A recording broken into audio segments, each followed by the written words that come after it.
এই দেখেন আমাদের একটা বাইক, এটা হচ্ছে আমার বাইক।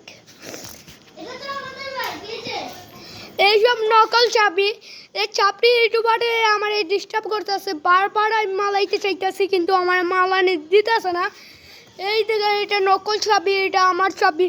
আমার চাবি দেখবেন ভাই, দেখালে আপনারা দেখাবো নেক্সট ব্লগে। আপনি চান আমি তোমাকে চাবি চাই, তো আমি তোমাকে চাবি চালাইয়ে দেখাবো, আবার আমি চালাইয়েও দেখাবো। এই জন্য 20,000 লাইক আর 20,000 কমেন্ট করে দিন গাইস, খুব শিগগিরই প্লিজ গাইস করে দিন।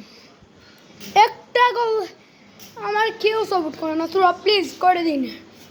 ওকে গাইস, আসসালামু আলাইকুম। আজকের ব্লগটা এত পর্যন্তই, আজকে এই পর্যন্তই থাকেন। আসসালামু আলাইকুম ওয়া রাহমাতুল্লাহি ওয়া বারাকাতুহু। আল্লাহ।